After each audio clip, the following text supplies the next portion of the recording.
इस वीडियो में 10वीं कक्षा के गणित विषय के चैप्टर नंबर 13 पृष्ठीय अक्षेत्रफल और आयतन की एक्सरसाइज 13.1 के पहले प्रश्न को हल करने जा रहे हैं। प्रश्न बहुत ही मज़ेदार है, आसान है। क्या कहता है, दो घनों जिनमें से प्रत्येक का आयतन 64 सेंटीमीटर क्यूब है के संलग्न फलकों को मिलाकर एक ठोस बनाया जाता है। इससे प्राप्त घनाभ का पृष्ठीय क्षेत्रफल ज्ञात कीजिए। देखिए, दो घन है हमारे पास,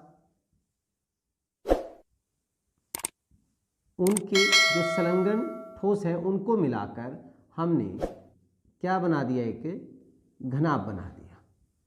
इस तरह से हमारे एक घनाभ का निर्माण हो गया। दो ठोस घन थे, इनको मिला दिया।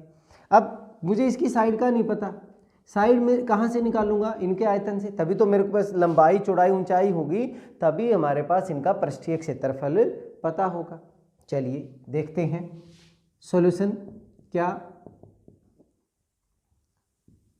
घनों का आयतन, घनों का आयतन कितना दिया हुआ है, 64 सेंटीमीटर क्यूब।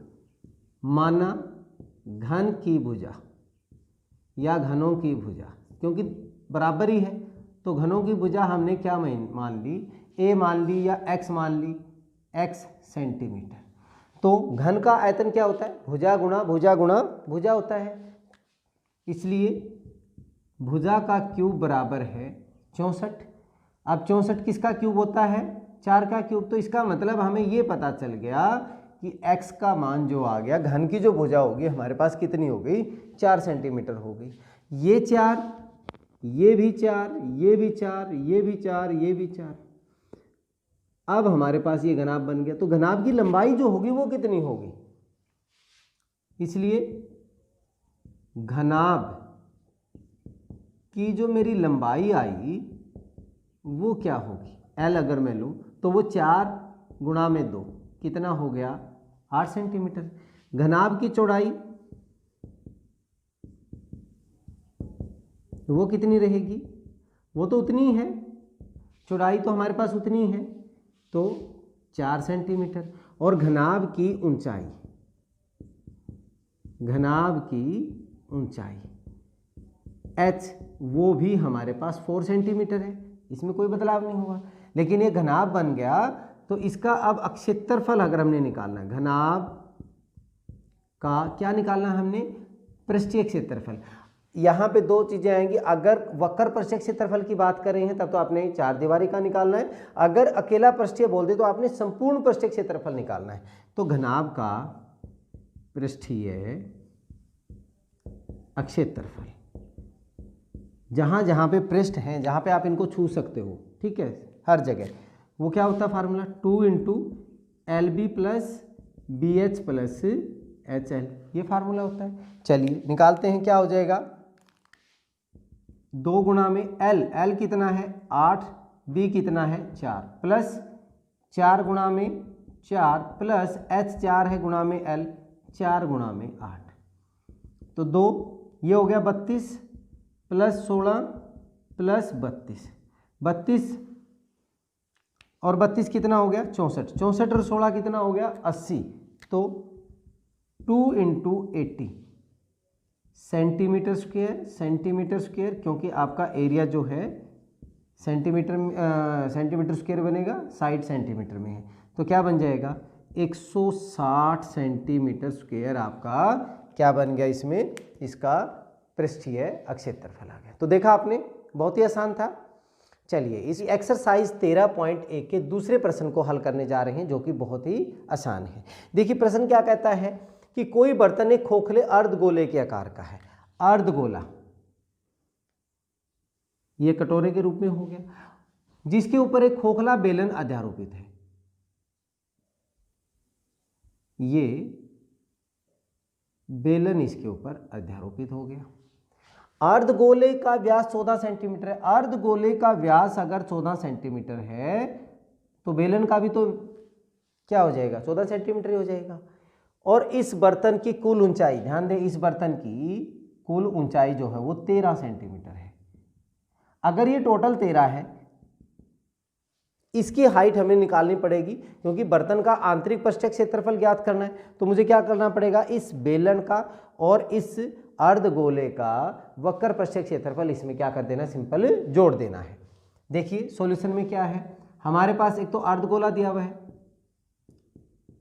अर्धगोले प्लस बेलन दोनों का, क्योंकि सेम दिया हुआ, अर्धगोले वह प्लस नहीं लिखेंगे, वह बेलन का व्यास हमारे पास कितना हो गया, 14 सेंटीमीटर।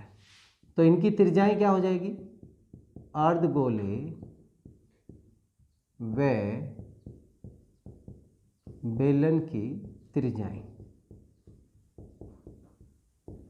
14 को 2 से भाग कर दीजिए, कितना हो जाएगा, 7 सेंटीमीटर। अब बेलन की ऊंचाई निकाल रहा हूं मैं, देखिए उससे पहले हम पात्र की ऊंचाई लिख लें। टोटल हमारे पास बर्तन की कुल ऊंचाई कितनी है, बर्तन की कुल ऊंचाई हमें दी हुई है 13 सेंटीमीटर। तो अब मैं बेलन की ऊंचाई निकालना चाहता हूं। बेलन की जो ऊंचाई होगी, ध्यान दें, अगर हमारे पास इसकी त्रिज्या 7 सेंटीमीटर आ गई तो ये भी तो हमारे पास क्या होगी, 7 सेंटीमीटर होगी, ठीक है। अब टोटल में से 13 में से 7 इधर बचा, तो यहाँ पे कितना होगा, 6 सेंटीमीटर हो जाएगा। तो बेलन की ऊंचाई 13 - 7 बराबर है 6 सेंटीमीटर। अब हमने क्या करना था, बर्तन का आंतरिक पृष्ठीय अक्षेत्रफल, तो ये क्या हो जाएगा, दोनों का, किस किस का, अर्धगोले प्लस बेलन का, क्या जुड़ेगा, दोनों का, क्योंकि ये भी खोखला है, संपूर्ण नहीं होगा, इसका भी वक्र पृष्ठीय क्षेत्रफल आएगा और इसका भी वक्र पृष्ठीय, अर्धगोले प्लस बेलन का वक्र पृष्ठीय क्षेत्रफल, जिसको हम कर्व्ड सरफेस एरिया बोलते हैं, कर्व्ड सरफेस एरिया। तो क्या बनेगा भाई, अर्धगोले का क्या होता है फार्मूला, पाई 2πr², ठीक है। अर्धगोले का पृष्ठीय क्षेत्रफल क्या होता है, 2πr² प्लस बेलन का क्या होता है, 2πrh, 2πrh। देखिए रेडियस दोनों में सेम है, पाई सेम है, कॉमन क्या क्या आ गया, 2 आ गया, पाई आ गया और एक r आ गया। यहाँ पे क्या बचा, r, यहाँ पे क्या बचा, h। कर दीजिए सोल्व, 2 × पाई का मान 22/7, त्रिज्या कितनी, 7, r का मान 7, h का मान कितना, 6 हो गया। 7 से 7 कैंसिल, 22 दूनी कितना हो गया, 44, 7 और 6 13, गुणा कर दीजिए, 13 चौके 52, 13 चौके 52 और 5 57, ये सेंटीमीटर स्क्वायर हमारा क्या हो गया, एरिया। बर्तन का आंतरिक वक्र पृष्ठीय क्षेत्रफल हमारा कितना हो गया, 572 सेंटीमीटर स्क्वायर। तो देखा आपने, बहुत ही आसान सा प्रश्न था। चलिए इस वीडियो में इतना ही, नेक्स्ट वीडियो में अगले प्रश्न के साथ मिलते हैं, तब तक के लिए जय हिंद जय भारत।